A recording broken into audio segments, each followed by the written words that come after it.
Welcome to Tiki Central, Canada.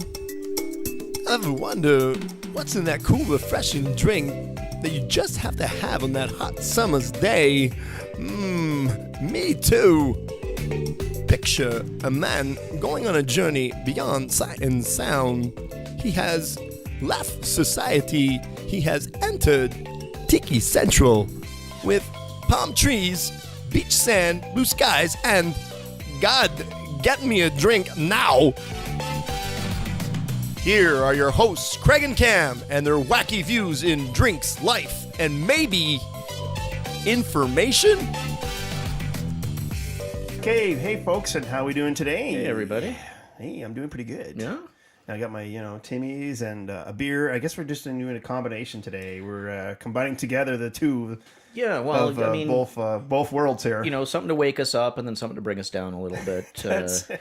Smooth out the rough edges Depends of what beer you're drinking there. I cold don't know what Sunday you're doing morning. there. Yeah, it's like cold Sunday morning in December. We're in December now. Can you believe it? Snow outside and everything. And we won't even explain why we're recording in the morning. It just happened that our schedules work that way. So serendipity. Yeah. This is actually Tiki Central Canada, and my name is Craig, and I'll be taking care of you today from bartender, mixology, and information. And I'm Cam. I'm not an expert in any way, shape, or form. But You're getting there. Hey, you're getting there. Yeah, I'm learning some things. I bet you know what? You're probably in conversations with your friends, and all of a sudden you just babble out something from the show, and you're like, oh, I remembered that. I retained Learning it. is fun. Oh my God. Yeah, no, it's weird because I retain very little, other than water And beer. That's and, it. Well, Yeah. I'd say the Mad Tom's probably not helping your cause there. Definitely It's not. No. Definitely not. That's right. So what do we do here at Tiki Central? Okay, so we talk about tiki cocktail drinks and bartending and tiki adjacent and Caribbean islands and things like that. We all anything to do with tiki, basically in general. And also too, we wanted to talk this beginning of the show actually about some things that we've got already had ongoing and coming up. So ongoing, we already had the contest in November, and congratulations, Sandra. Yeah, way to go, Sandra. Won our $25 Visa gift card on that one, and that was awesome. And we had some really good results from that. Yeah, I think we got about 75 people that plugged into it, so that's awesome. Oh, solid. And so now we have another contest going on in December, all the way to December 31st. And what that one is a $25 gift card, like we just did. Right. But since, you know what, I thought it's kind of Christmassy, and I probably should be Feeling more giving. a bit jolly. A little more giving, a little more jolly, and not because of the snow outside, that's for sure. I figured, you know Lord, what, that's it. Hey, I'm getting ready to pack my bag soon, so farewell snow for a while. Yeah. I would throw in a bartender star kit for people that are listening to the podcast, and maybe they want to make some of these drinks and they don't have the tools. Sure. Yeah. And they're thinking about getting into it. Well, here's your chance to get into it for free. And, also have an extra $25 in your pocket. That's it, to go get some of those booze or the liquors that you need. Yeah, exactly. Right? Yeah. So how you get onto the contest is you either go to Facebook or Twitter and find us on there, and you can just search us on there and you'll find us. Tiki Central Canada. Tiki Central Canada. And or our website, www.tikicentralcanada.ca. It's all one word. There you go. And yeah, so there'll be a spot on there to apply for the contest, and it does go all the way to December 31st. So we will announce our winner in the new year. And we have the next show is our number 20 show. We made 20. It's awesome. 20 episodes in the first year. Not too bad. Yeah. Not too bad. Quite a following, by the way, in the first year, so not too bad. Fantastic. We've got a lot of things coming up in the new year. Yeah, we absolutely do. Unbelievable. We are going to be doing some podcasts from Algonquin College, from the bartending program there. We're also going to be doing the Made with Love competition. We're going to be doing live shows from there as well. And we're just going to spread the word. Wonderful. It's gonna be awesome. No, that's going to be a lot of fun. I'm really looking forward to the Made with Love event. So, is it because of the podcast or because of the free drinks? No comment. Yeah. I'd be like, okay, Cam, start the show. Hey, Cam, where's Cam? Anyone seen Cam? I'm just having a little nap under the table. Leave me alone. Leave me alone. He's over booth number 9. Yeah. It's like they got tequila over there. Oh no. Okay. Where'd that sombrero come from? That's it. So enough about all the things up and the coming. administrative jibber jabber there. What are we talking about today? So today we're going to be talking about the Rum Swizzle drink. Rum Swizzle. I know. You have to sort of slow it down when you say that. Swizzle. Yeah, I got a little bit of a whistle. I'd say you sound like the kid that has no suffering succotash. No, what's that Christmas song? All I want for Christmas is my two front teeth. My two front teeth. My two front teeth. Please stop singing. And see, this is why I don't go. This is why I don't go to karaoke with you guys. When you're like, "Hey, let's go to karaoke, Craig." No, I am not going. Well, and we're all grateful for that. Me too. So, okay, Rum Swizzle. Where's it come from? So the Rum Swizzle drink actually comes from the Swizzle Inn. Of course, the Swizzle Inn. Swizzle Inn. At the Bailey's. What you doing? I'm swizzling. I'm swizzling. Actually, it's a Bailey's Bay in Bermuda, which is a British territory. Okay, so Caribbean. Actually, no. Bermuda's not part of the Caribbean, and actually, I thought that too.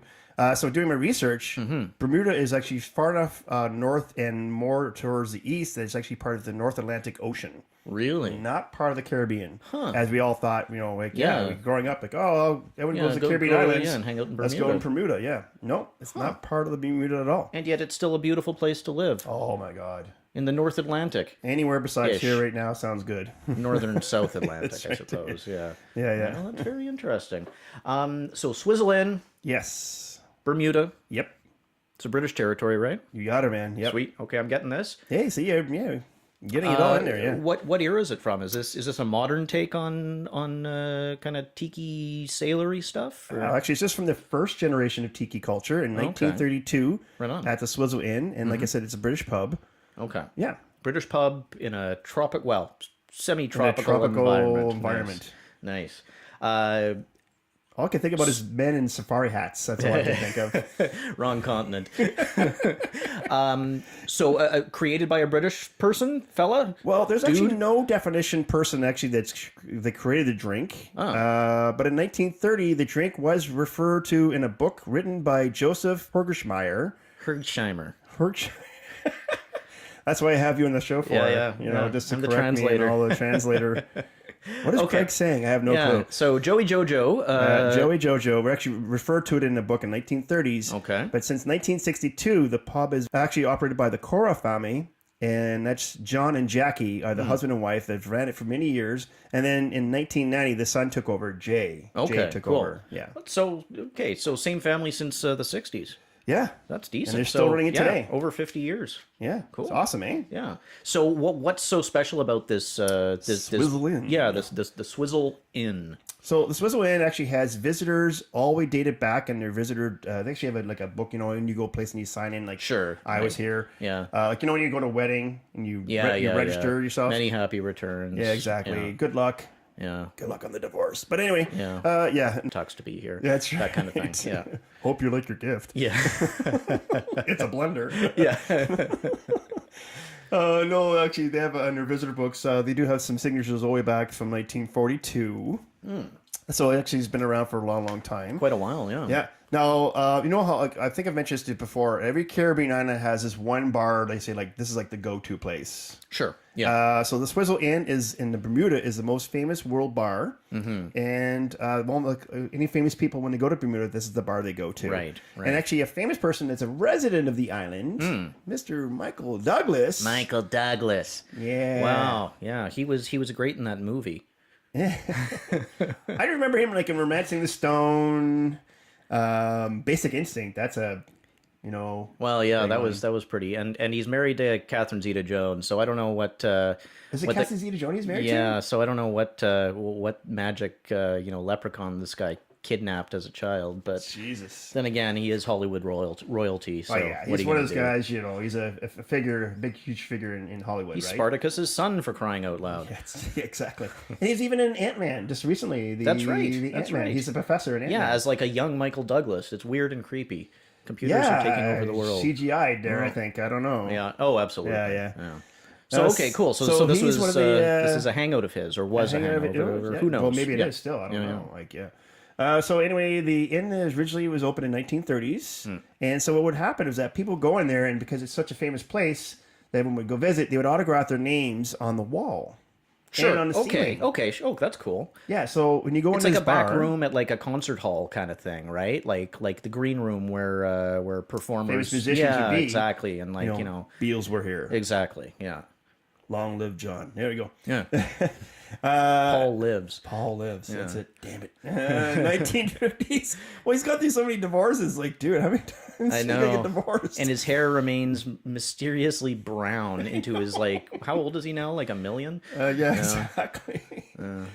Anyway, I hear he's a lovely man. He's a lovely man. Yeah. He's very talented. Yes, he is. Indeed. So in 1950s, actually, so people stopped signing autographs because they all of a sudden start meshing into each other, right? And sure, yeah, it was just a bunch of scribble. Yeah. So then also business cards started popping up on the walls and the ceiling. Oh, seriously? And they're still there today. Oh, God. Yeah. Good to see a bunch of, like dudes in power suits from the 80s, like, you know, yeah. I'm a lawyer. Yeah. Call me. Yeah. Any legal aid you need, right here. Call me. Exactly. Yeah. So they actually also too have their own website, which I actually I checked out, which is pretty cool. Yeah. And it's www.swizzleinn.com. Okay, so SWIZZLEINN.com. This is like, like Wheel of Fortune? Well, no, I would like to buy an eye, well, please. I just figured because, like, Swizzle, like, is it one Z? Is it IN? Is it INN? You didn't put it in the form of a question. Yeah, there's that's Jeopardy. So here's my take on people on Jeopardy, okay? Because, my mom used to watch Jeopardy. And so here's my take. If you're that talented to be on Jeopardy, why aren't you doing something more useful and go on with Wheel your life? of Fortune. Because on Jeopardy, what's the biggest prize you can win? Like maybe $7,000, $8,000, let's say, okay? On average, right? Yeah. Now take that talent and go over to Wheel of Fortune. You can win a car, $100,000, and a trip to freaking Hawaii. That's true. Hello. That's true. But swallow your pride and go get the money. Yeah, it's just you're dealing with mouth breathers then, Anyway, so back to the show.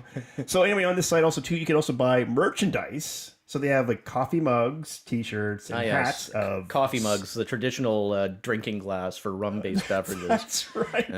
Okay. I mean, look, I've done it. I'm not saying I haven't done it. We've all done it, Probably at work, right? Oh, hey, yeah, boss. So no, it's just coffee. It's all good. Coffee. Yeah. I need to keep myself awake here, So yeah. And what do you call me? Yeah, it didn't end well. No. On to another job, right? Yeah. Like, so coffee mugs, T-shirts, the usual sort of touristy. Hey, and all these merchandise, they have their motto, and what their motto is: Swizzle in and swagger out. That's stagger out. That's swagger out. Yeah. But I'm thinking like, what? If you drink enough drinks, I don't think you're swaggering anywhere. But it's also got sort of a piratey kind of feel about it too. The pirates. The pirates swaggered out of the bar. Like Yeah. Exactly. Like Rico Suave. Dear God. I'm dating your us. favorite. There you go. Yeah, your favorite. Us, yeah. Okay, so it sounds like a pretty cool place. Like venue location. But I want to just get back to the drink a little bit because we haven't really talked about we've talked. Drink. We've mentioned its name, but that's about it. Yep. So I'm assuming with a name like Rum Swizzle, there's rum in this drink. I sure hope so. All right, so let's go through the recipe. So it's actually going to have a very special rum that actually is made in Bermuda, and that's the Gosling rum. Okay. And we'll get a little more depth in that later on in the show. Okay. So it's going to be 4 ounces of the black rum, Gosling rum. 4 ounces? Okay, no, whoa. This is what's going to be called a batch.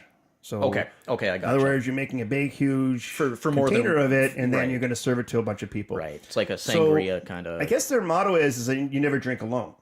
Right? Because you're making a big batch and you're going to have some friends and you're going to drink all at the same time. Sure, yeah. It's a social activity. Exactly. Yeah. 4 ounces of gold rum, and that's Barbados rum. Whoa. Okay, hold on. We're up to 8 ounces now. I know this is supposed to be for more than one person, but we're talking 8 ounces of rum so far. And that can either be Mount Gay or Pusser's rum. Okay, Pusser's rings a bell. Yep. And we'll get into that in a second here. Okay. All right, so then 2 ounces of triple sec. More booze. Okay, so we're up to 10 ounces of some variety of alcohol. Okay. Juices of 2 lemons. Oh, well, that'll water it down. Yeah, there we go. That'll water it down. Yeah. I don't taste the rum at all. Yeah. No, not at all. 5 ounces of pineapple juice, and now we're getting tropical now. We're getting into the fruits and stuff. Okay. 5 ounces of orange juice. Wow, okay, so we have an equivalency between the ounces of alcohol. So it's like a 50-50. Yeah. 2 ounces of the Bermuda Florum. Now, Bermuda Florum actually in our translation is simple syrup. So just water and sugar. Okay, so it isn't the sort of secret recipe Flernum stuff. We've talked about in the past. Okay. And it's just branded as Bermuda Flernum. Right. Like if you go to Bermuda and you see Bermuda Florum, you're going to be simple surprised. Syrup. It's really simple syrup. And simple syrup again is sugar right? Sugar and water. Okay. Yeah. It's a 1-to-1 ratio of sugar and water combined. You just basically dissolve the sugar in a warm hot water, and then let it cool down. Okay. And you get simple syrup. Excellent. Okay. Very simple. So, Ooh. Yeah. Hey, Bob's your uncle. All right. 6 dashes of bitters. And that closes it all off. That's even sharing this drink. It's a 50-50. It's packs a lot of wallop. Yeah. Yeah. And that's why you put in small glasses. Okay, yeah. But not like this isn't a shot though. No. This is actually like probably about drink. 6 to 8 ounces of liquid you're going to get at a time. Okay. Right, yeah. I gotcha. Yeah. Pussers. Yeah. It's bugging me. You said you'd explain it again. Right, so we've mentioned that one before in lots of shows before. Mm-hmm. We did mention it in the grog, Navy grog. That was the right. drink Okay, yes, it's associated with the Navy. I remember that. So Pusser's rum actually is British Navy rum, and it goes back to the Black Tot Day, which is July 31st, 1970, when the Navy stopped portioning it out to the sailors. Right. And start selling it to the general public. Now, if you buy a bottle of Pusser's rum, you also are contributing to the British Navy Retirement Fund. Yes, okay, right. So it goes to contributing, yeah. Right. So you've got all these ingredients. Yep. That's a lot of ingredients, by the way, too, if you notice. Yeah. Shaken or it's shaken, right? Because there's a mix of alcohol and non-alcohol. Hey, see, you are catching on all this stuff. I am learning. Yeah, so even in this large shaker or whatever pitcher you've got it into, you're going to have to cover it somehow. That's why I suggest maybe just a larger shaker or something. Cover it and shake it vigorously. It's basically to it like froths up. And it's going to froth up because of the pineapple juice in there. Then you're going to do is you're going to basically just strain it into smaller glasses. It does serve up to 6. So that's kind of ballpark. I'm thinking about maybe 4, 5, 6 ounces each. Okay. And then you garnish that with a slice of orange and a cherry. Actually sounds really good. Yeah. But in small doses, I would imagine. Yeah, well, it's 50-50, right? That's a lot of alcohol. You ever notice down in the Caribbean, all these recipes seem to be a lot of rum. Fairly booze forward, yeah. Where'd you find this recipe anyway? So the recipe is pretty cool. So I actually went to the website and the Swizzle Inn. Swizzleinn.com and there's a contact option. And so I kind of just contacted them to see if I get the right recipe or not. Just, research purposes only. And then, anyways, Jay, the owner, Jay Correia, actually emailed me back and saying, yes, this is the original recipe. And that's amazing. We'll be listening for your show. Yeah, we'll be looking out for it. So if Jay, you're listening, thank you for the recipe and awesome drink, by the way. Man, I feel like I should smarten up and act more professional all of a sudden. Oh, these big wigs are listening to you now, eh? Oh. Damn. Yeah. So like that's pretty cool. So one of the other things also invented by this drink, and you think about it when you think of Swizzle, you think of a swizzle stick, right? Sure. Yeah. Right. Yeah. So the swizzle stick actually was invented for this drink to mix it. Really? Yeah. So back then in the 30s, you would make this drink, and then you would just you stir it with a swizzle stick. I see. Now the swizzle stick actually was made in Bermuda. Okay, and it's a specific tree that actually comes from. I didn't mark it down in my research here, but it actually came from a tree. Now, obviously, through time, now we've converted it into plastic. Sure, yeah. And now you see it in coffee shops like Starbucks and Tim Hortons, the little brown straw. Yeah, like I always associated swizzle sticks really more with coffee than. So I mean, one more thing that coffee makers have to be thankful for. Exactly. If it wasn't for us rum drinkers, you wouldn't have a swizzle stick. Yeah. You'd be carrying around a spoon in your pocket all the time. Yeah. Damn, so located on Bermuda, which is very cool. Yes. I'm assuming it's not in the triangle. No, well, it's on the pit, on one of the points of the triangle, right? Bermuda is on the very point. So Bermuda Triangle goes apparently from Bermuda to Puerto Rico to Florida. Okay, and it's sort of a zone of water. A zone of right? water that they're classifying as death. Yeah. Okay. Actually, the triangle covers between 500,000 and 1.5 million square miles. It's not defined exactly where the perimeter is. Right. It's kind of vague. Well, yeah, right? I mean, it depends on the, just level of ambient evil on a given day, right? I would have to imagine. Where the storms are, where the ships are disappearing. Because I remember as a kid, you'd always hear these stories about oh my God, ships would disappear, planes would disappear. Well, yeah, there's I'm pretty sure DuckTales had an episode about it at one point, or various cartoons and stuff we're flying into the Bermuda Triangle, and yeah. Isn't also too, I think in one of the Scooby-Doo ones, they go to Bermuda Triangle to Skull Island or something. Yes, that rings a bell. Yeah. That rings a bell. I think that one's with Scrappy Doo. Oh no! Didn't he kind of ruin it in some ways? I don't know. You see, as a kid, I really liked him, but as an adult, I fully acknowledge that he was a little jerk. He was a little annoying. Yeah. Scooby Doo and the gang was pretty cool, and then he came along and kind of just well, it disrupted things. Is the Bermuda Triangle or the concept of it a modern invention? Like, is this something that sort of came up in the maybe during wartime or something like that? Or the triangle seems to go all the way back into the early 1900s. 1900s? Okay. Right, yeah. Yeah. So the first person to experience the triangle, so even way back in the 1493, Christopher Columbus had issues in the triangle where his compass was actually 92. Sorry, 92. Yeah, but don't remember, he came twice. Oh, that's true. Boom, boom. Hey, it's just... Yeah. Okay. So in his second journey, which is 1493, he came across... He was actually getting false readings on his compass because he was getting true north, not magnetic north. So if you... and we all think, okay, well, what's true north and magnetic north? But there's a few difference in degrees. Right, on your compass, you're getting magnetic north. Yes. True north is about 1,500 miles from magnetic north. Right, okay. And you said it's a couple degrees. But that makes a huge difference if you're navigating. 1,500 miles actually is the distance. A little off course. Yeah. So if you're trying to rely on your compass, and that's what they did back in the 1493, then you're going to go a little off course because you're relying on a compass that's not giving you true readings. Okay. Yeah. Now also too, he claimed in one night that he saw a ball of light come out of the water. And so then many people now, of course, concluding, well, that's got to be aliens. Oh, of course, yeah. Ball of light coming out of the water, that's aliens, dude. Aliens. That's aliens. Yeah, okay, Well, every time there's some sort of mystery to anything, it's got to be with aliens. Well, I mean, now it's aliens. It used to be ghosts. Yeah. So now if you don't believe in ghosts, aliens is the next option, aliens. I guess. That's what it is, Yeah, exactly. Okay, so go ahead. Yeah, so the triangle also is responsible for the largest loss of lives in the British and North American navies outside of battle. Really? So outside of battle, for the Americans and for the British Navy, it has the most lives lost inside the triangle. Wow. Yeah. Wow. Well, you think about it, because the triangle is probably also too. I remember reading somewhere is one of the highest volumes of traffic in and out of it. Oh, so you got tankers and cargo Tons of ships, commerce goes through there. Planes. Everything goes through there, right? Yeah. Okay. So it may be. Well, and also, I mean, I guess that would be an area that was more heavily traveled in sort of wooden ship days than maybe further north was, right? So okay, wow, but that's still impressive. So a lot of potential ghost ships underneath there. Yeah. Now some people actually also think too now that Atlantis might be under there. I thought Atlantis was sort of near the Mediterranean. Me too, but maybe it's an option too. I don't know. Yeah. Because it is a lost island, a city, so no one really knows where it is. Yeah, no, that's true. So maybe true. It's potentially there. I don't know. No, it's an option anyway. One of the benefits of made up places is that they could be wherever anywhere you want them to be. That's right. Yeah. It's under my house. Also, too, on the Pacific side now, in the Pacific Ocean, they have their equivalent triangle. It's called the Devil's Sea or the Dragon's Triangle. Cool. And it's 62 miles south of Tokyo. Oh, wow. Well, that's a pretty another high traffic area. Yeah. Right? Because Tokyo is a pretty high traffic for anything, my goodness. Import and export, Yeah, right? yeah, absolutely. Bring in raw materials and spit out high-tech gobbledygook.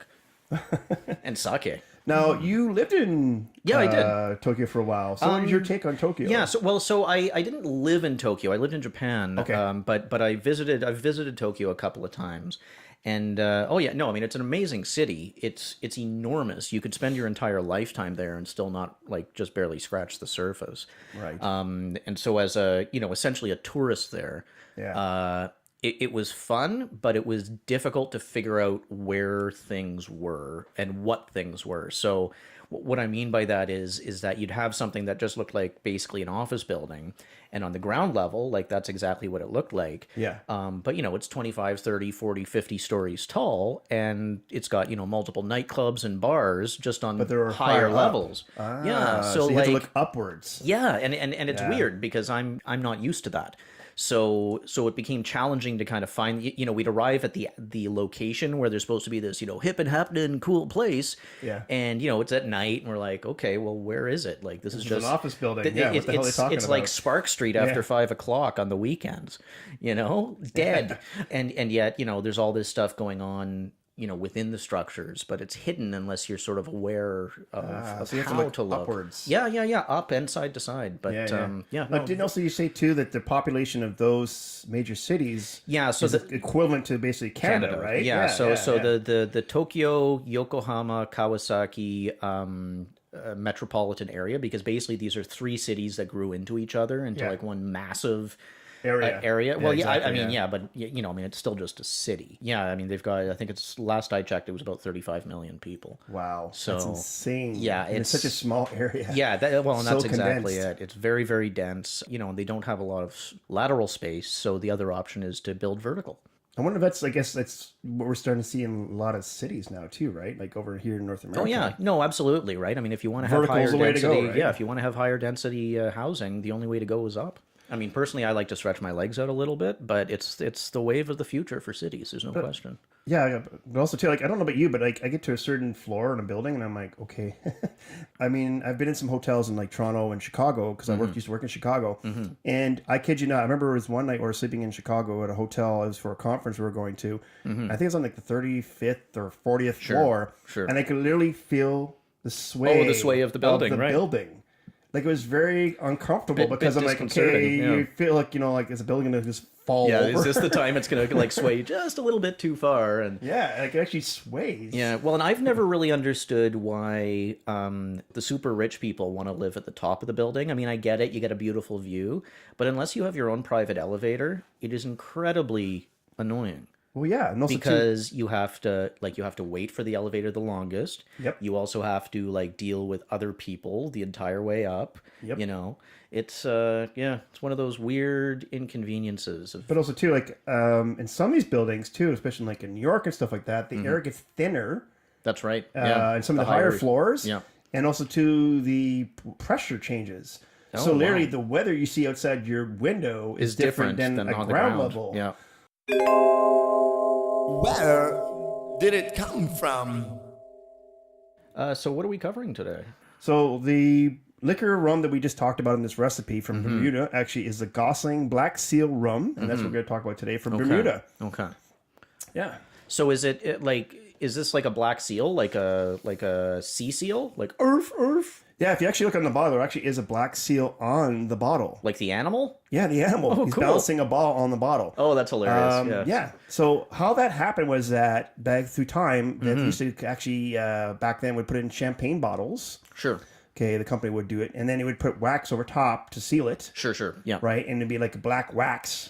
Right. So yeah. then, No, I've had some beers that are like that, like fancy, special beers that come in champagne bottles, and they've got the, wax seal, and then maybe like a maker's mark or seal or something. on top of that, right? Just like sort of like authentication. Yeah. So the British officers' mess would ask for the black seal. It was like the short term of saying Gosling this rum, specific Black rum. Seal rum. Right. So then when it happens, the company is like, well, we'll just change our logo. So now it's basically a barrel juggling black seal that's on there. It's balancing a ball on his nose. Oh, that's fantastic. Yeah. That's how he got the word black seal from. Yeah.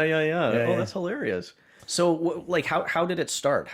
Where does this rum specifically come from? How did it end up in Bermuda? How did it get into Bermuda? Yeah. So in the spring of 1806, James Gosling, so the head honcho of the whole thing, sent his oldest son William Gosling with wine and spirits over to the States. Okay. So basically, he ran like a liquor store kind of thing, or a chain of liquor stores over in England, and he wanted to venture off over into so he was exporting North America, booze. right? Yeah. He's like, hey, let's expand and go over there. Sure. So he brought over 10,000 pounds worth of spirits and wine. Okay, so 10,000 pounds sterling, not the weight, the value. Weight. Yeah, exactly. Yeah. So after 91 days on sea, their charter actually ran out. Okay, and so then they went to the very nearest port they could, and that was St. George, Bermuda. Okay. So that's basically how they got to Bermuda. So yeah, the charter is basically like your supplies, your resources. So that's like your water supplies, your food supplies, manpower, sure. Okay. Right? Because you get to tell these guys, these sailors, like, hey, you're gonna be sailing for 3 weeks. Yeah, it's like a contract. Yeah, and then all of a sudden now you're out. Right. So let's just get to the nearest port, dock, 90 and figure out from there. and I may be completely wrong about this, but and sort of biased by my modern technology, but like 91 days seems like a long time even to travel across the Atlantic. Yeah, I mean, I'm pretty sure I guess that it's 3 months, so maybe that months, isn't. yeah, I guess back then it took about between 2 to 3 months to get across the Atlantic. Okay, so this was sort of on the longer side. So yeah. I understand. Yeah. Okay. So what ended up happening is, I guess, because of like you said, we've mentioned before, is because they're using wind power, also their compass. So maybe they got into like the triangle area. Sure. Yeah. Got off course, and then that's where they ended up in Bermuda. Right. Oh, Yeah. they said a left at the triangle, not a right. I Should have taken that left at Albuquerque. Yeah. God dang. Easy there, bugs. So actually, in the First World War, that's actually was not up to so from that point on till the First World War, it actually was not called the Black Seal. Okay. Okay, and it actually was not bottled back then. It was actually in barrels, and what would happen is that you would show up with a bottle or a glass, Sure, and fill it up, and they charge you according to volume that you take. I mean, basically like modern like microbrewery bottle shops, right? It's like you get your growler of beer, and once you finish that, you bring the bottle back, and they refill it for you. Exactly. Yeah. Brilliant. I wonder how many people brought like an extra bottle or flask in their jacket and distracted them, like, "Hey, look over there!" And, no kidding. Fill up their flask and then put it back in their jacket. Yeah. Woohoo! Yeah. No, that's fantastic. So Gosling is also the Bermuda's oldest company. Okay. And also, too, it is the largest export from the island. Wow. Because you think, I guess, Bermuda, right? It's not really a resource based. Yeah. It's tourism. That's tourism all, and alcohol. Yeah. Yeah. Jeez. So is there just the single variety of like the company is called Gosling, and then there's Black Seal Rum. Are there different is Black Seal like an overarching, or is it like there's different types of rum that they have? Right, like remember we talked about the cruising rum, how they have the different flavors, brands, or whatever. Yeah. So the Gosling rum, they actually do have other ones as well. They have a gold one which has a gold seal on it. Ah, yes, so okay, yeah, gold star, yeah. 151. Okay, yeah. The powerful stuff.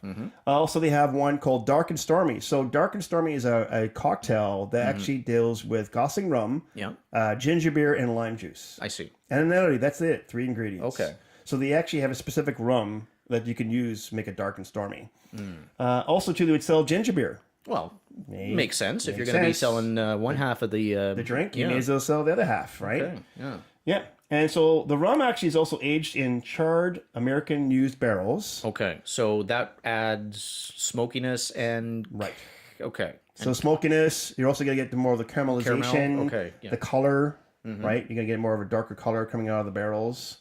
Sure. Yeah. And so that's all there is about Gosling. Fantastic. That's awesome. It's a very good rum. And like I said, it is a very specific rum to the dark and stormy drink, the cocktail. Right. And to the Rum Swizzle. I see. So if you're going to make any of these two drinks, you recommend using this one. Using the yeah. If you use another rum, you're probably going to get a different kind of taste or texture from it. Sure. So yeah. Love it. Yeah, like different characteristics. Yes, basically, right? Yeah. Yeah, you're going to get from that. So just remember that if you're using a different kind of rum, that you probably will get a different result.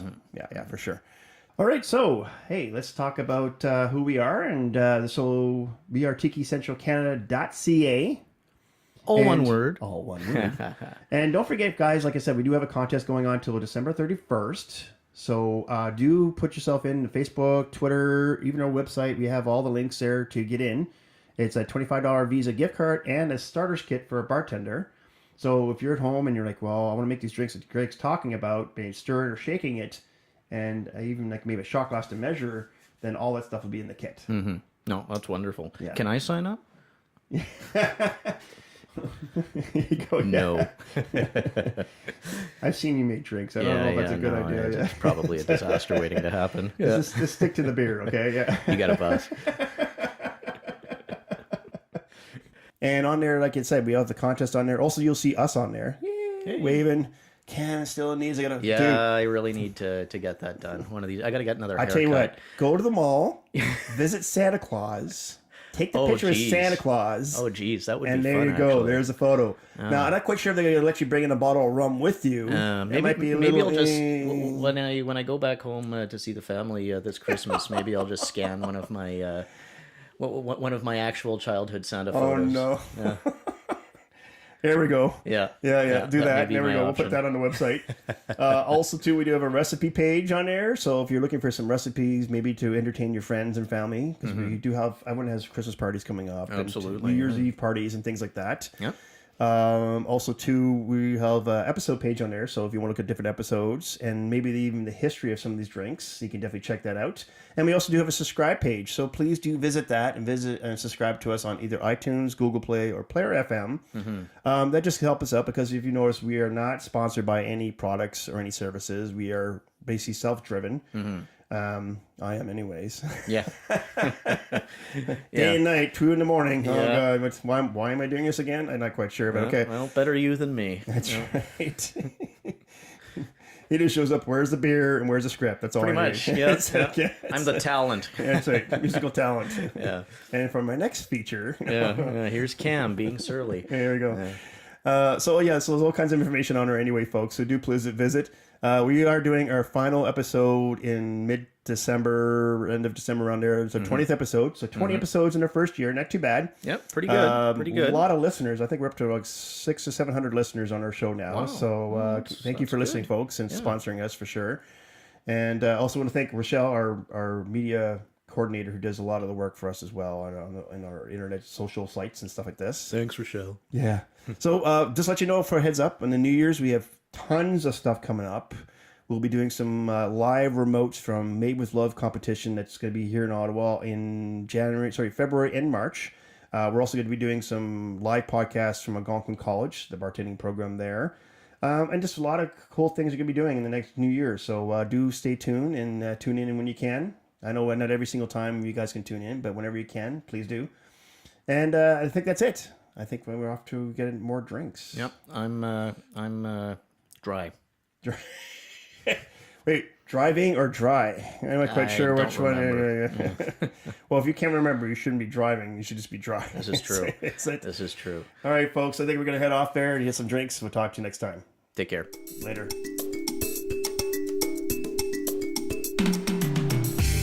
Well, I don't know about you, but I got informed. Guys, hey, guys, where's my drink?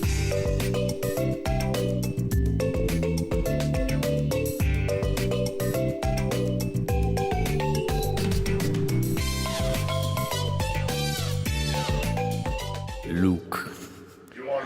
Use the Force, Luke. Use the Force, Luke. Use the Force. Give in, Luke.